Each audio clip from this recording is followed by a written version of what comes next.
Hello and welcome. I'm Joe Neal. I edit Health and Health Policy at National Public Radio in Washington, and I'll be your moderator today for our discussion on childcare and health in America. A few details to start with. This event is presented in collaboration with the Harvard T.H. School of Public Health, the Robert Wood Johnson Foundation, and NPR. Both the Forum and NPR are live streaming this event on their respective websites. The Forum is also streaming this on their Facebook page.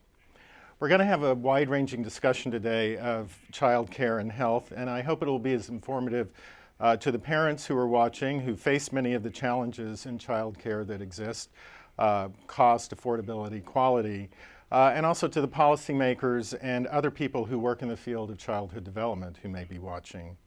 I'm going to get started with some introductions. To my immediate right is Jillian Steelfisher. Jillian is Senior Research Scientist and Deputy Director of the Harvard Opinion Research Program at the Harvard T.H. School of Public Health. To her right is Susan Hibbard. She's the Executive Director of the BUILD Initiative, which we'll be hearing a little bit more about later. On her right is Kristen Schubert, Managing Director at the Robert Wood Johnson Foundation. And joining us remotely is Rachel Schumacher. She's Director of the Office of Child Care at the U.S. Department of Health and Human Services in Washington. The program will include a brief question and answer period near the end, and you can email your questions to theforum@hsph.harvard.edu. You can also participate in a live chat that's going on right now at the Forum website. During our conversation today, as I mentioned earlier, three words are going to be mentioned many times: cost, quality, and affordability. We will try to sort out what those words mean from various perspectives of our panelists. And I want to first turn to Jillian.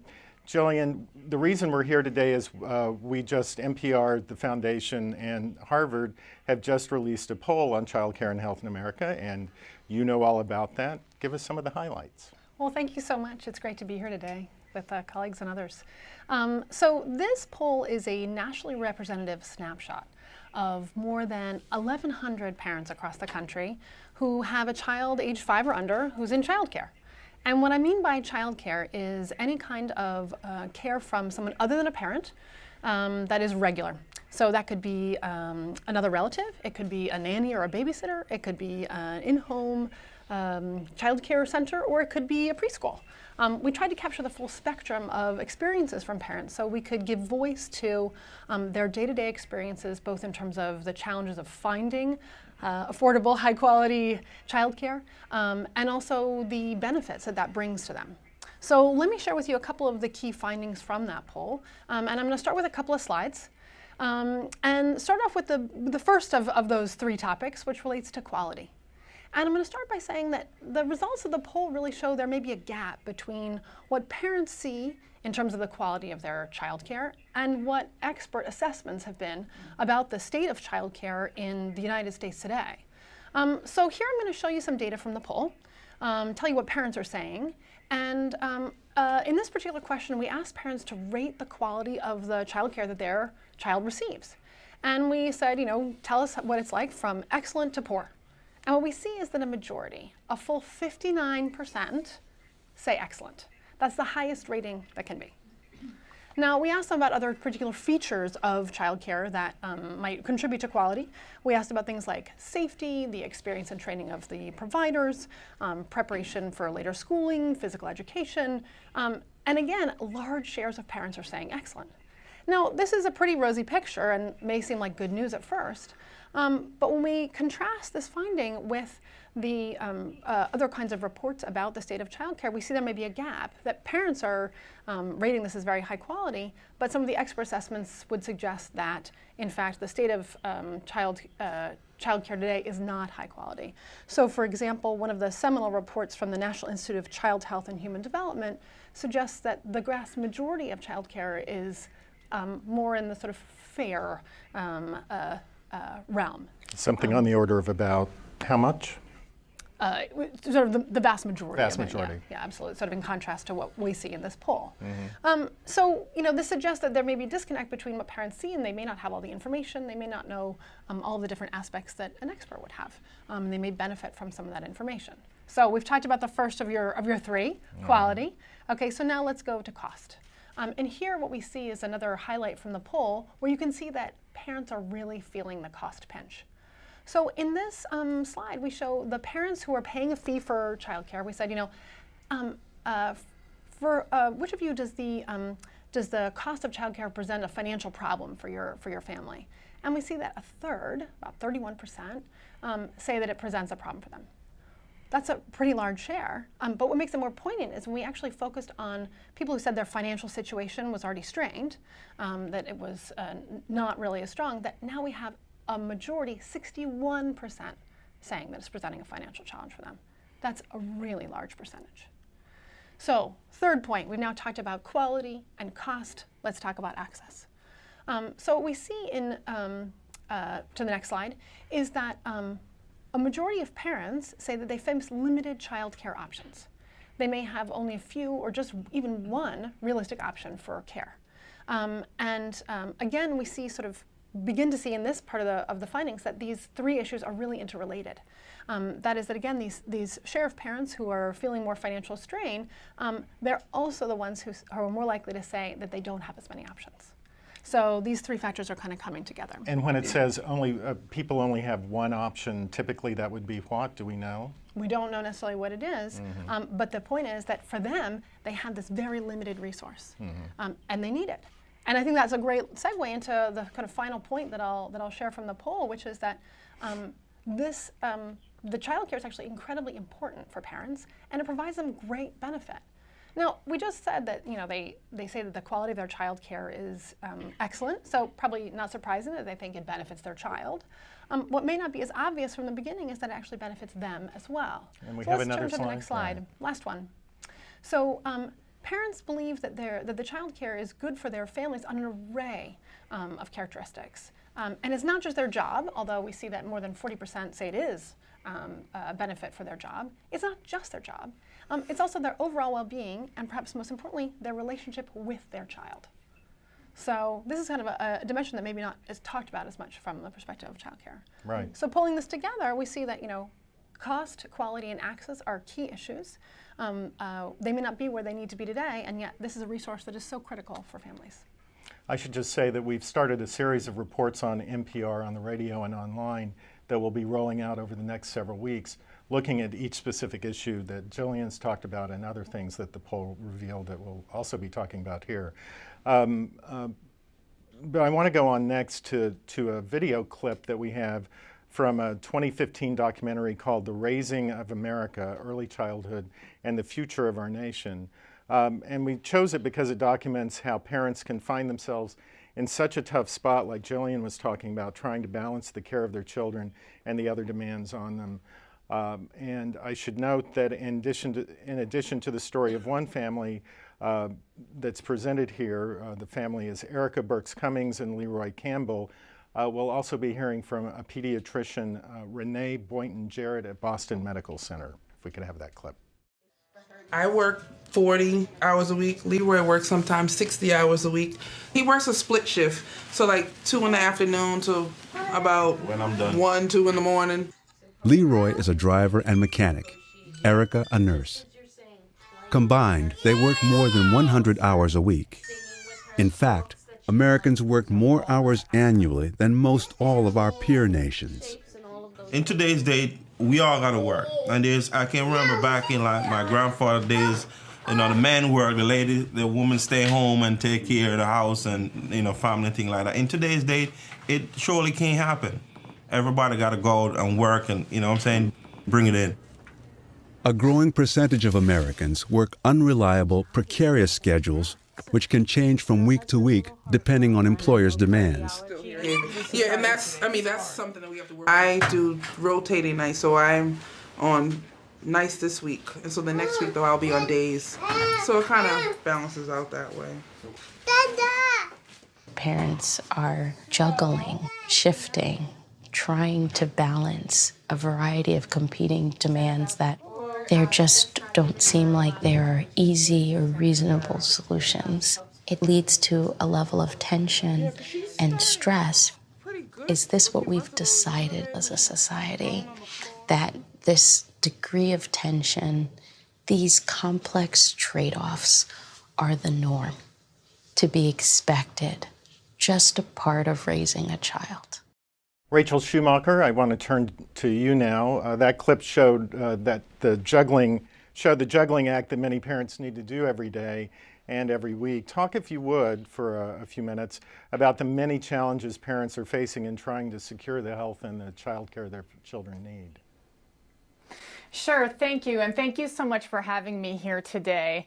I think that this clip and this survey shows something that really shows the incredible shift in America, that we are starting to recognize that childcare is essential really for two generations. It's not just a work support, although it's desperately needed. It really promotes child development, and these parents in this survey are recognizing how important that experience is for their children's future, their school readiness, and their development for the rest of their lives. They're right. Research has shown for over a decade how important childcare is to really promoting those early trusting relationships that help children learn, help children trust and learn how to work in a group, learn how to be successful in life and persist in challenges. And at the same time, the parents are, as you said, very stretched. They have a hard time finding what they can afford. The average cost of care in this country for an infant it actually rivals the cost of a year at a public college, for a year of college education. And that's something that a lot of parents aren't prepared for when they do have their first child. They are surprised to find out that they need to get on a waiting list to find that childcare that they really want down the street, that it might take longer than they have as leave to be able to get into that program, and that it's going to eat up a huge chunk of their take-home pay. And that's something a lot of young families are not prepared for. At the same time, we know that the folks that are actually providing the care, the teachers and the caregivers, are not making very high wages. In fact, in every state in this country, according to some analysis we've done, the median take-home salary, the median income for these folks would make them eligible for the SNAP program, which is the food stamps program, in every state in this country. And yet these folks are charged with really helping educate young children, supporting parents. I love that the survey showed how much parents appreciate that connection they have with their child care provider. These folks are doing incredible work, and they need the skills and the qualifications to do it and the salaries, and they're currently not getting it yet in this country. And talk for a moment, if you would, about why the quality of child care is so important. Oh, yes, that's a great question. When children experience this early learning environment, they're in care on average for working parents 35 hours a week. So we often think about learning and preschool and starting at the K to 12 age, but that's not true. Early childhood brain development in the first 3 years lays a foundation for what these children are going to be able to do, their attitudes toward learning, their ability to form a trusting relationship. They need continuity with that caregiver. They need that caregiver to provide a lot of language and stimulation and help them understand their feelings. If that's not going on in that early environment, it really is a missed opportunity for these young children that will affect them as they go forward in their school and later on in the rest of their working career.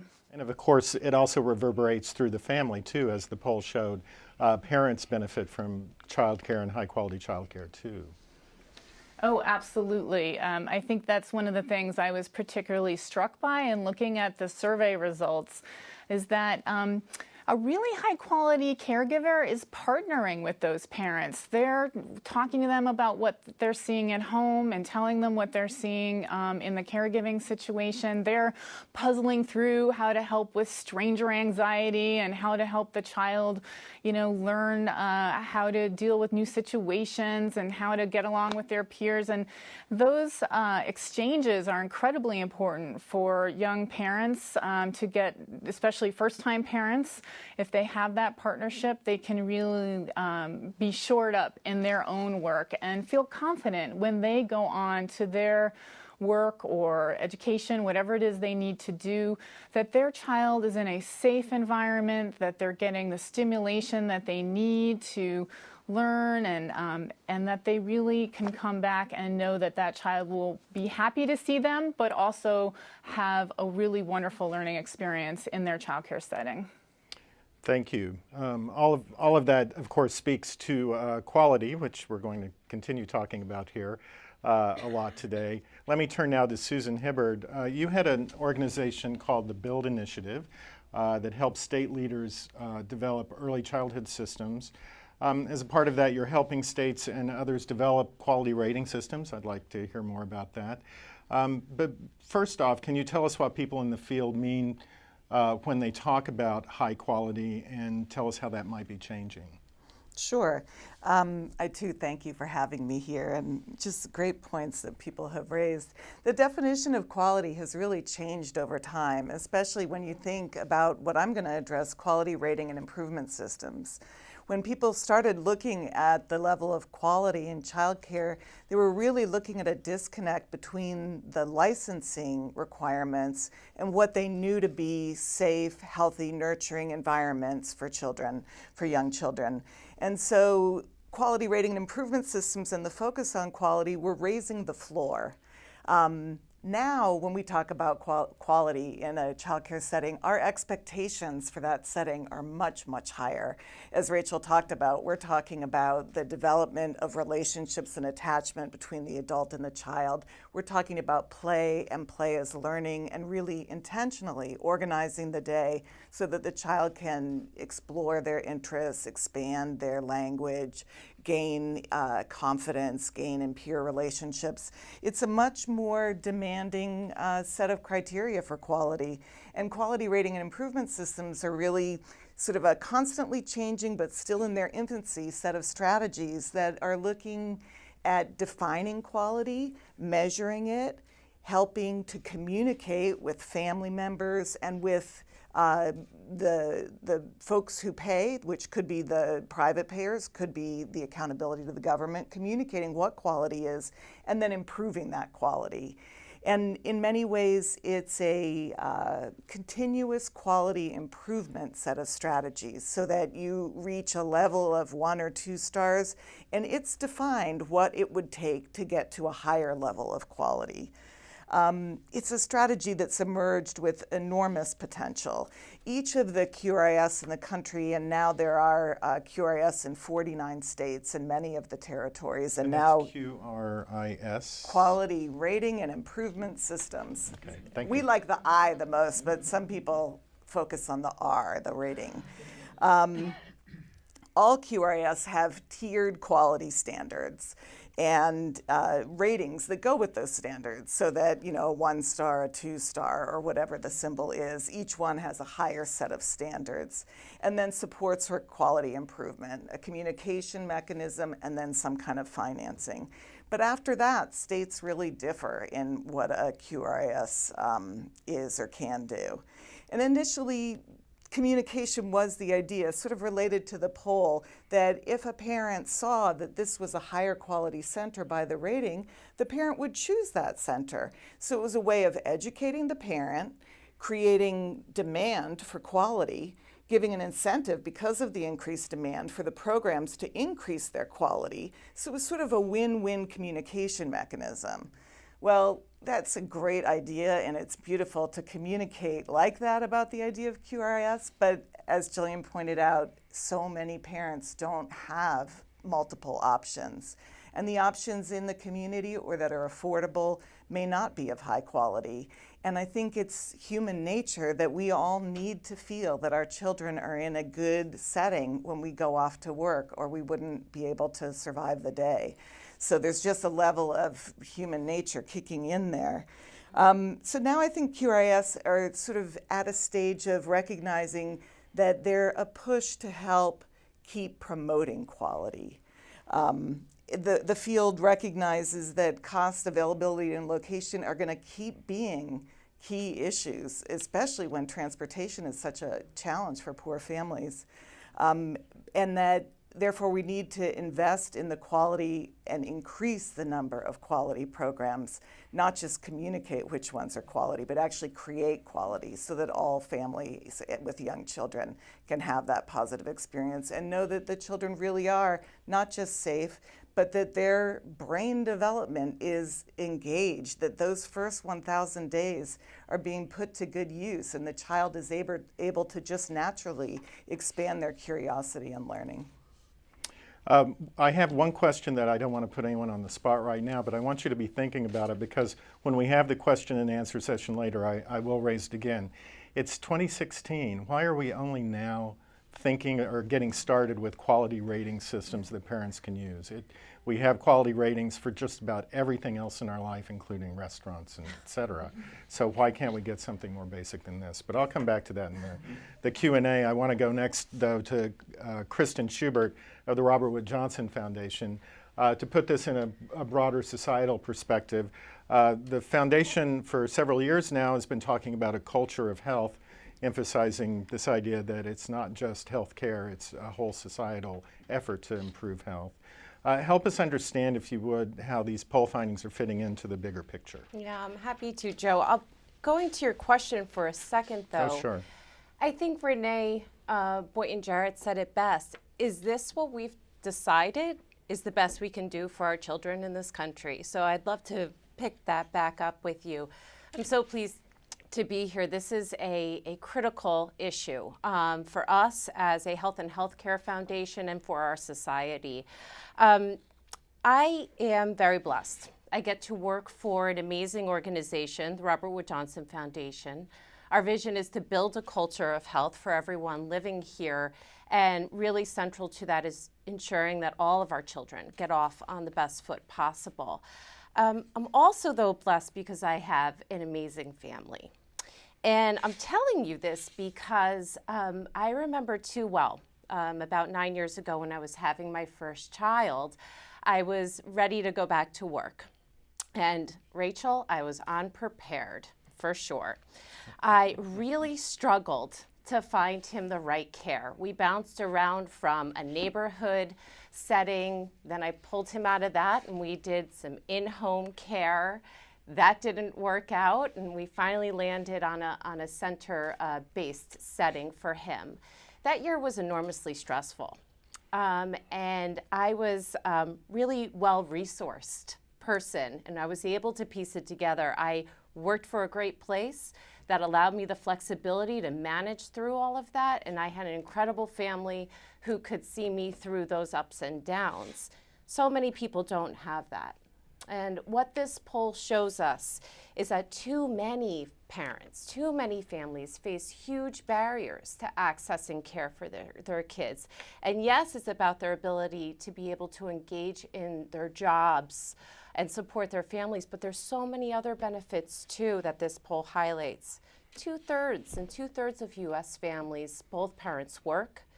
And so many of our kids are also being raised now by single parent households as well. So it really is incumbent that we do a much better job in this country in helping them find the right care that fits their needs and care that's affordable. So there's a number of things we need to do to improve this situation. I know we'll get into some of those in the conversation. Yes, we need to close this information gap. Too many of us have no idea what quality looks like, but we also need to create the demand to build more opportunities and more options for people.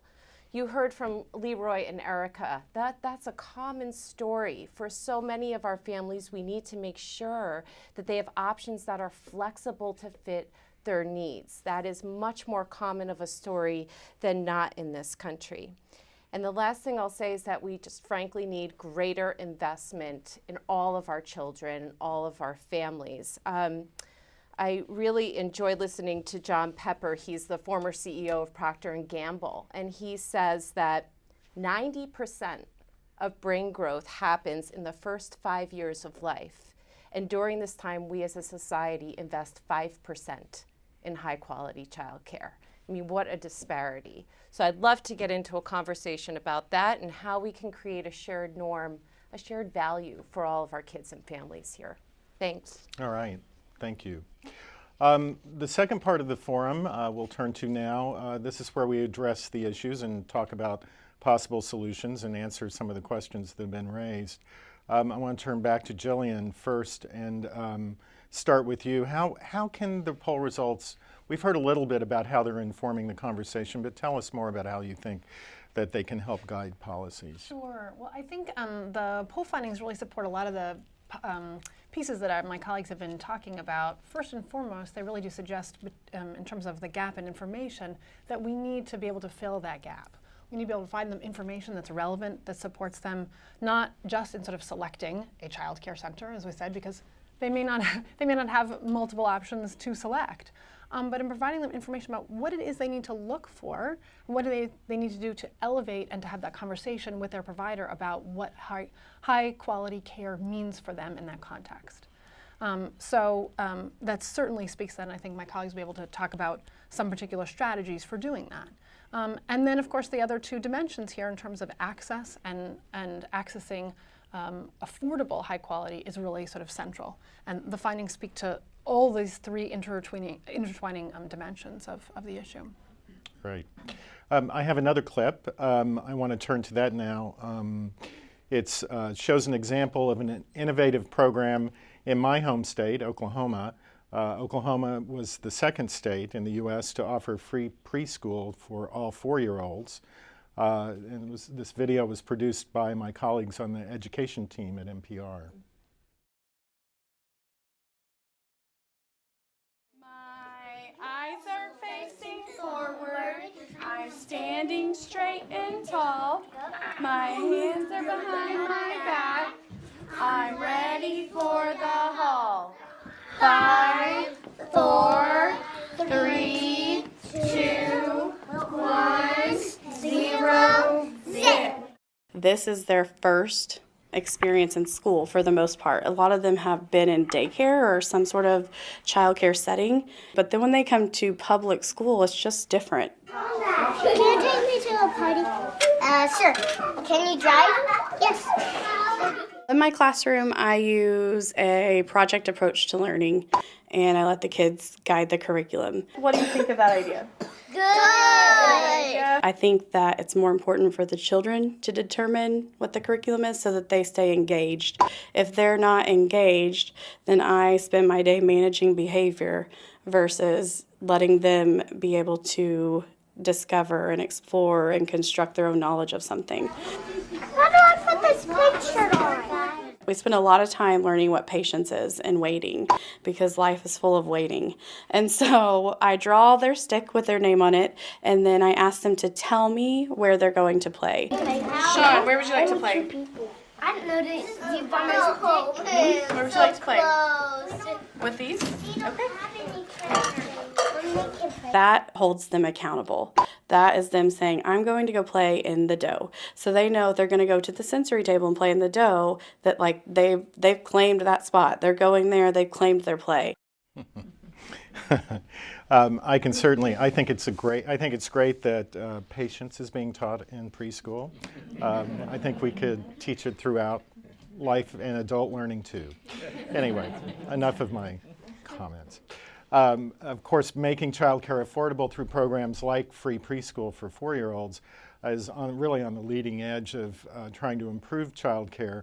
But all these things are intertwined, as Jillian said, affordability, access, and quality.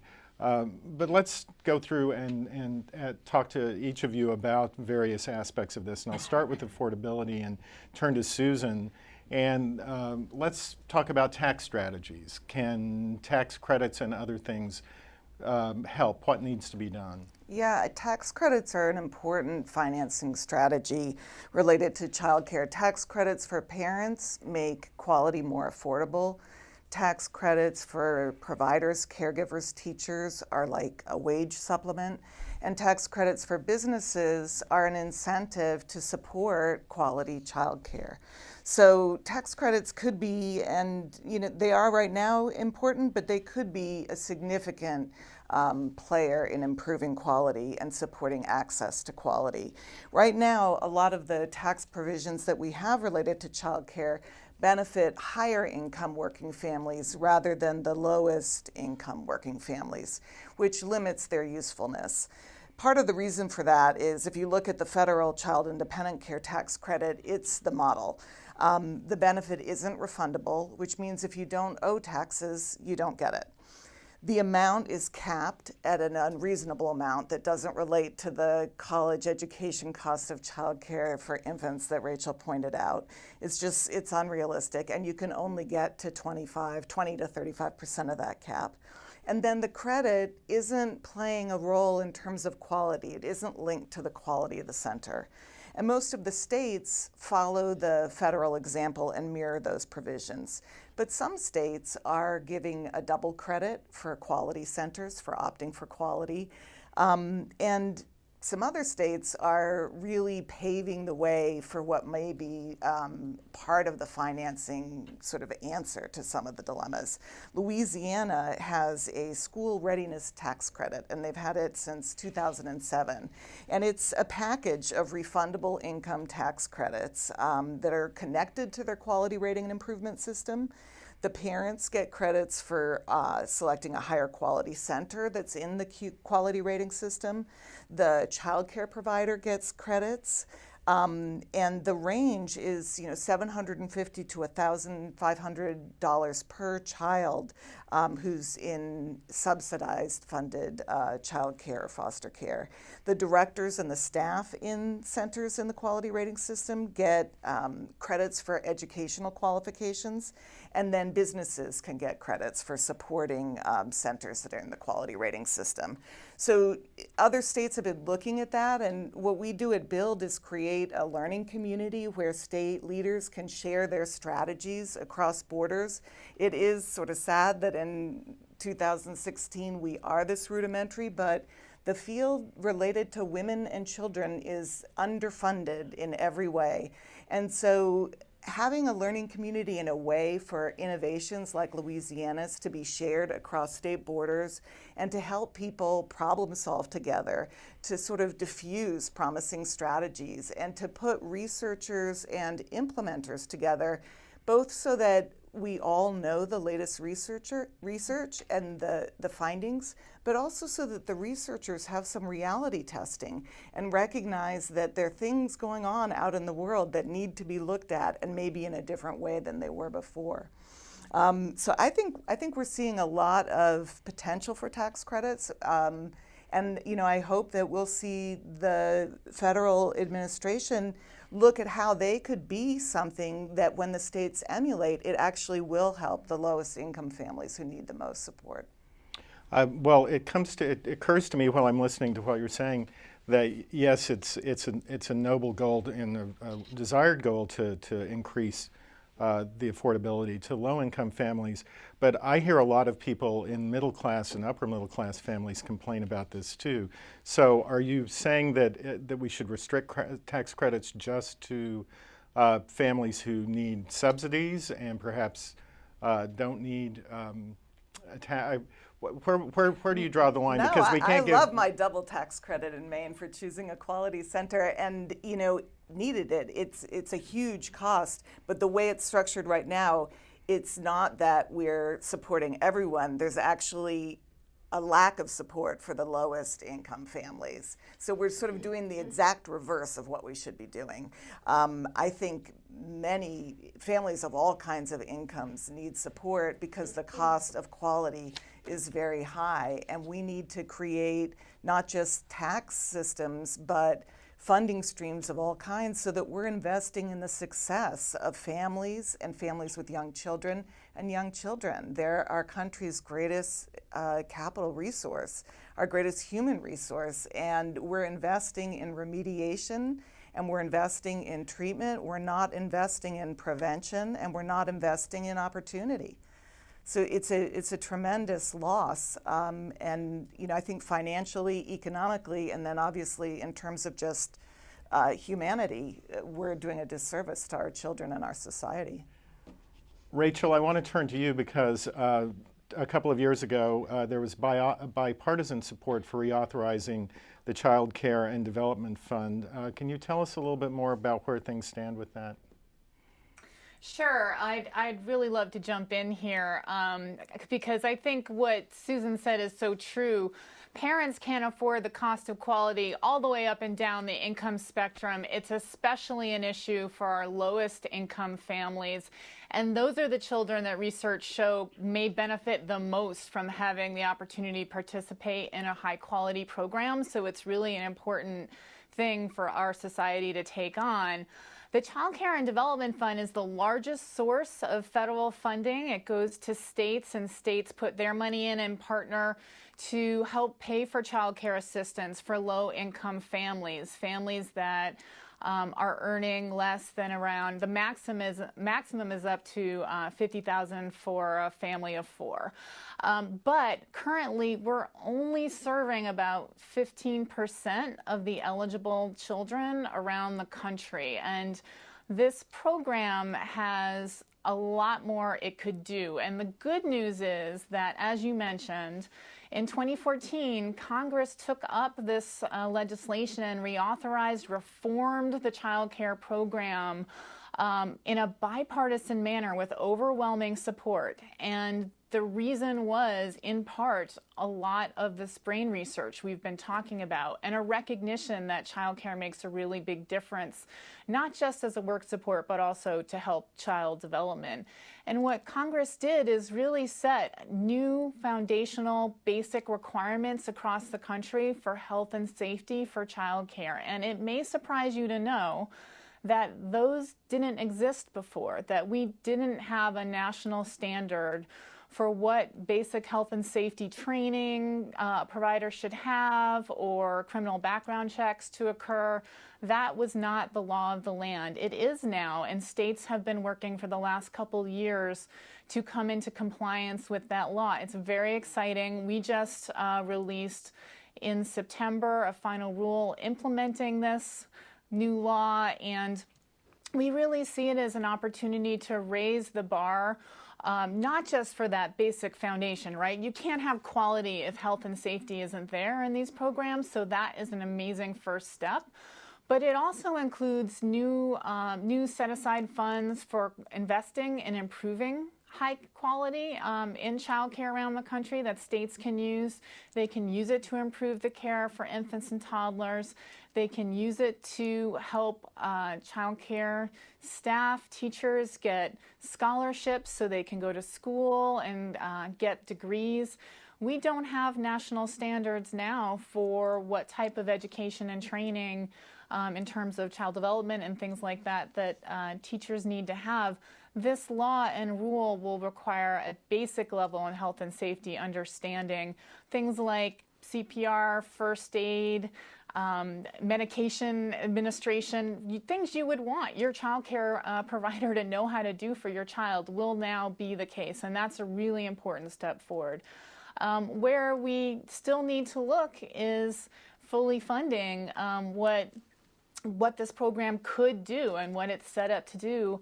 The president put forward a proposal for the last 2 years in his budget to expand access to child care assistance and really provide a guarantee for families with children who are infants and toddlers up to the age of 4, and for them to access higher quality care. And that means paying more per child for care so that those families who are part of this program can access more of the care in their community. And it will make a huge difference if parents have more ability to choose across the spectrum if they can afford higher levels.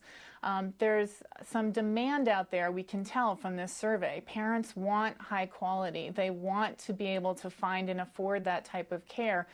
We as a society and as a country need to take some steps to really help parents do what they know is right for their children and not make it so hard for them to do it. Make it easier using these quality rating systems, but also making it so that in low-income communities where perhaps none of the parents can really pay the true cost of high quality, that's not what's driving the child care market, that there's other supports that are through this program and through other means that could make that care exist in that community. Because quality should be the same for all children, no matter what income, no matter the name over the door, preschool, Head Start, child care, we've been throwing around some different terms.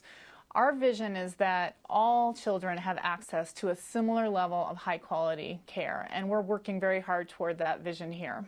But I assume, like with all funding issues, it will have to now wait until the next administration and the next Congress to get that through. But there has been some significant bipartisan support. Yes, and that's what's so exciting about it. That's the good news. I think that we have seen some really strong support on both sides of the aisle for this issue.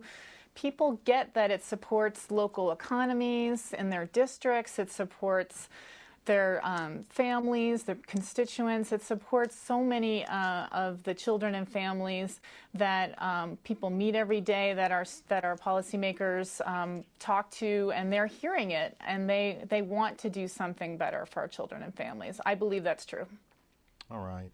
I want to move on. We need to hit on a couple of other topics before we turn to your questions.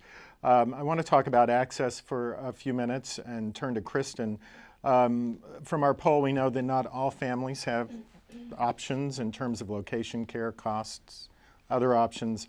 Talk to us more about that. Yeah, I'll pick up on some of Rachel's points and try to hit three main ones. We know that there are childcare deserts in this country. You've heard of food deserts. Same thing with childcare options. That's what we're talking about here. Frankly, very few options or none. We've heard some from the business community that they've moved into locations and actually have had to build that into their relocation plans.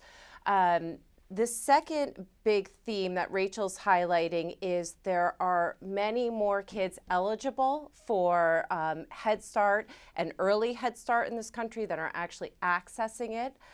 There are more families eligible for subsidies and other mechanisms to pay for care or help pay for care than are accessing it. Why? Why is that? What are the difficulties and challenges with people even being aware of what they're entitled to? We know that there are communities, and I think Susan will hit on some of this, where the private sector has come together with the public sector and said, we're going to do better, and we're going to pull on, yes, the federal mechanisms that we have, the state mechanisms, and we're going to put our own dollars in to making sure we're building better options for families at the local level. So we have some examples of that, and we need more of that. The last point I'll make, and we haven't hit on it yet, is the workforce. The workforce in childcare is among the lowest paid in this country. It is, it's outrageous. Many of them qualify for public assistance themselves. We need to talk about that. We need to talk about how, yes, we need greater investment at the federal level, but we also need greater investment from the community on up. So I hope we get to that too. Okay. I want to talk a little bit about quality. All of you can address this. Research has shown that investing in childcare does pay off, and we've heard some of the things today, especially the brain science benefits that Rachel was talking about. But really, what our poll found, and maybe Jillian, you can address this, that parents really thought that childcare had a very positive impact on both the child and themselves. Absolutely.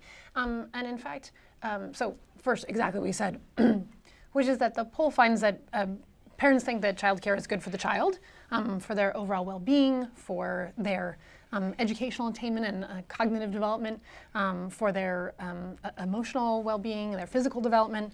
But it's actually not just today. So one of the things that, I didn't have a slide of this, but let me just have you imagine some of this really rich data, which is to say that when we talk about the long-term benefits of being in a high-quality childcare setting, parents are really in agreement that it has benefits for the child in terms of their later schooling, in terms of their overall health and development. I mean, this research that's been out there is making its way into the public sphere and is known. And so there's a demand for quality from parents. And so we see, for example, that it's one of the differentiating factors when they're looking at one provider versus another where they have a choice. They want high quality. And so I think that, a key takeaway is that really there is demand there. Right now they think they're getting it too, which is the trick from the public perspective. But there is a demand there that we hopefully can tap into and engage the public more meaningfully in this dialogue. All right, I want to turn to your questions now. Let's go first to our online questions, and Lisa Mirowitz is here to give us our first online question. Great, thank you everyone. We have a lot of questions coming in, a lot of people joining our live chat. Let's start out with this question from Singapore. What can we learn from other countries with successful childcare policy programs and happy populations? Northern European countries like Denmark, Sweden, Finland, Singapore, Japan, any other country not on this list to improve our childcare? Who wants to go first? I think you all would like to say something.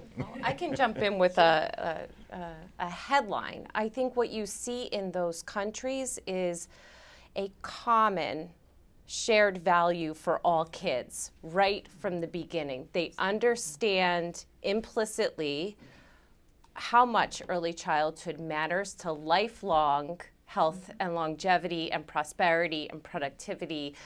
They understand the benefits to their country as a whole. And it really starts there. So right from the get-go, the conversation has a different tenor, and investment across the board looks very different than it does here in the United States. And that's where we need to go. Rachel, could I pose that question to you?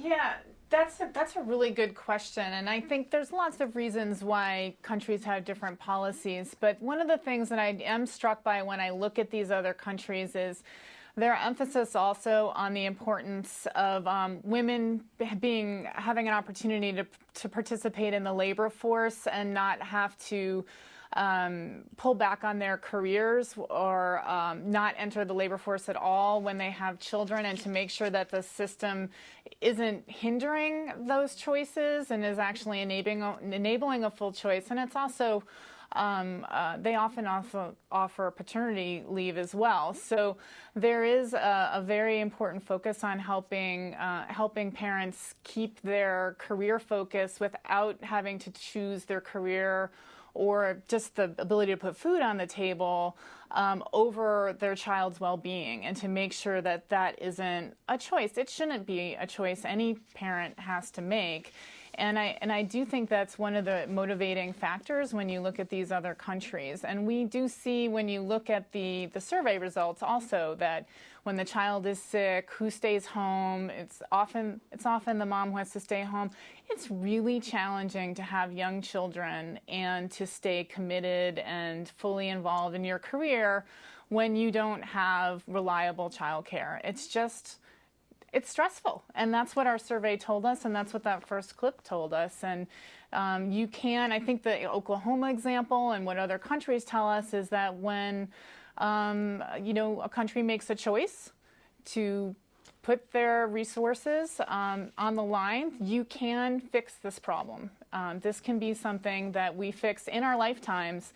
It's going to take a little bit of figuring and jiggering with our budget, but we could do it, and we could make children and families' lives a lot less stressful around this country. All right, we have a lot of questions. Let's go to the next one. Okay, let's do another one. This is from a viewer in South Carolina. There are many children with no disability who have working parents with income levels above financial eligibility for Head Start. However, quality child care, not including basic needs, clothes, private health insurance costs, etc., would be over 50% of one parent's monthly salary, especially in my state of South Carolina. What are ideas, plans, or programs do you think should be in place for families with children in the gap? Susan? I mean, I think this is exactly what we were, trying to address, that this cost issue is an issue that affects not just the poorest working families, but a whole wide array. And right now we have some strategies that meet some segments of some populations. And we need to, I think, make the commitment and then find the dollars to actually pay for the cost of quality for all those who can't on their own. I think that's part of the tax credit push, but we need actual funding, massive support at the federal and state level to make it happen. And I would just note that both the Clinton campaign, the Trump campaign, and the Stein campaign have child care plans. I wrote about this in a blog post yesterday on npr.org, and I would refer people to that if you want to learn more about what's being proposed this year. We didn't have time to go through all of the details here. Lisa? Thanks for pointing that out in this election year, definitely. I'll do one more here because we've had a number of questions about how to get subsidies and things like that. Is there a process for applying for subsidized child care? I work overnight. Can I get support for child care so that I can get rest during the day? That's a Rachel question. Yes. Yes, you can. So the program that we administer, it's funding that goes to the states, and the states actually operate the child care subsidy programs that we've been talking about.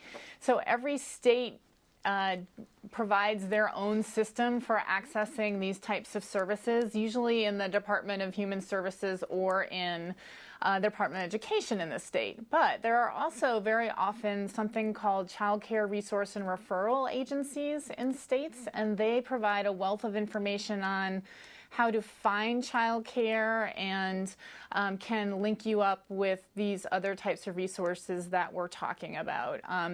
You can also go to our website, the ACF Office of Child Care website, and get links to information in different places around the country. I think also there's a national website you should look at called Child Care Aware of America, which can help you find your child care resource and referral agency in your state.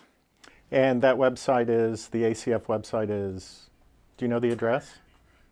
I don't know it off the top of my head. I'm sorry. It's ACF Office of Child Care. If you Google those things, you will end up coming to our website. But the Child Care Aware of America site will help you link to the resource and referral agencies, which I think is a good first step for anyone looking for child care. Sorry, I put you on the spot there. Lisa, do we want to take okay. a question from the audience? Does anyone have a question here? Nope. Oh, Anyone? there's Oh, one right here, I see someone back there. Here, can we? Go ahead. I have a couple of questions. First of all, when parents are asked about quality and they express wanting high quality care, how are they defining that? And then secondly, when we're talking about child care, is there an age range that we're talking about, and how does that mesh with issues about parental leave? Right. We talked a little bit about that in the beginning, but Jillian? Sure. So in terms of the poll findings themselves, we asked about quality from multiple different facets. So in some cases, we asked them sort of, how would you assess the quality of childcare? And I showed you those results. One thing I didn't show you is when we asked about why you're choosing one provider over another, or why you're choosing one center over another. And there we saw that about 70% of parents cited something to do with quality. Now there we have some insight about what they meant by quality. And they talk about things like the nurturing relationship with the provider, their ability to provide fostering environment to support children's curiosity, to help them learn a lot of the kind of core dimensions that we subsequently then asked about in that. So parents really are talking about kind of the heart of some of this dimension of quality. Great. Another question from the audience? Okay, here we go. Hi, thank you very much. So besides voting in November, how can we put pressure on our legislatures or just in our communities to invest in early childcare? Susan? I think for a Kristen? long time we've been afraid as a field and maybe as women predominantly to ask for the cost for what we really need. Paid parental leave would be a huge assistance to the infant child care problem. I think that that's a policy that many countries and some states in our country find makes sense. And not just for the woman, but for the father, if there is a father, you know, for any parent, any caring adult for that child. I think that, so we have to demand, I think, the investment in the early childhood workforce, investment in children. The least amount of investment goes, even in our education, just looking from an education perspective, the lowest investment is made in the years that have the highest impact in terms of brain development and learning. And we can do this through policy change. Legislators need to understand, we've done it before. Senior citizens used to be the poorest segment of our society in the United States. Now young children are the poorest age group in our society. So a policy shift like Social Security can change things. We can change all that. And a lot has changed in the last 5 to 7 years. Now there are 20 states on the path to having deep infrastructure related to quality. And I think if we can keep pushing for the next federal administration, the next state administrations, and our local officials too, to think about all of the options to actually improve quality and serve young children and families, that we can do it. So I think it's really speaking up and demanding what we need. Kristen? Start talking about it at your dinner table. Tell your parents and your friends over Thanksgiving about what you heard today. Start educating yourself, because we have a huge gap still. We're in an audience, I think, of like-minded folks who do understand the science. Not many people do yet. We still look at babies in this country from a certain vantage point. It's not well known yet. We need to start talking to one another about this incredible time of life and just how important it is, because the science is exploding and we haven't caught up yet. So I would just say, add it to Susan's, just get educated and start talking about it. Home. Yep. All right. I wanted to wrap up by asking each of our panelists to identify or recommend a policy takeaway as a key message for people who will watch this now and in the future. I think we kind of touched a little bit on that, but I'll start with you, Jillian. Do you have a policy takeaway for us? Sure. Well, I think my focus is, of course, on the public, on parents themselves and what they have to say. And this poll tells us that they see the benefits of childcare, of high quality, accessible, affordable childcare for themselves, for their child, for their families, for their jobs. They see those benefits, and they're beginning to see a bit of that science in terms of the long-term benefits and the investment that you can make in very young children. And so the sort of policy takeaways, we have to now leverage that public demand through meaningful policy, keeping in mind that parents feel like right now, for their immediate need, it's okay, but it's fragile, right? So their immediate their immediate care is high quality. But what's the broader system, and how we can bring them into that conversation with that sort of dual edge of their involvement? All right, great. Susan?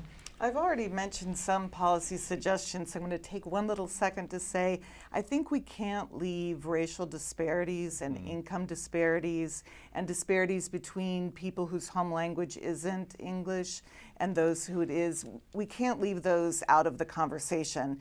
Some people have different definitions of quality than the research currently says, and we need to learn and grow and understand that, because quality in part might be seeing people who look like you, who share culture with you, and who understand your language, or at least who understand how to teach a dual language learner. So I think we have to raise the questions of what are these racial disparities about in which children are thriving and who are being left behind. And we need to figure out how to place our resources in ways that maximize the opportunities for all. But I think our most important policies going forward are the needed investments, the investments in the programs, getting the programs into a quality framework, a quality rating and improvement system, and investments in the workforce so that we know that the adults who are caring for our children and educating our children aren't, stressed out and barely surviving, but are actually able to thrive themselves and share that joy of learning with the children. Kristen? I ditto and ditto would add to this a livable wage in this country. That's an important part of this conversation, and unequal pay. Because so many single moms are struggling to support their kids. We really need to close that gap as well. So would add to. And Rachel, you get the final word. Wow, and everyone has been so eloquent. I would just say two things. One is, we've been all saying it, the true cost of high quality care cannot be borne by parents. We have to recognize as a society, as a country, that that's something we have to solve together. And the second one, I'm going to use that term you used so nicely, childcare deserts. We have to really shore up the choices, particularly for our low-income communities in rural areas. We need to provide the types of supports to make that high quality happen no matter where you are in this country, so parents really do have equal access to high quality care for their children. Well, thank you. And I want to thank the forum for presenting this today. It was a very stimulating conversation, as usual. I want to thank the staff, Lisa, Christina Roach, and all the people behind the scenes. And I particularly want to thank our panelists who came here and also joined us from Washington.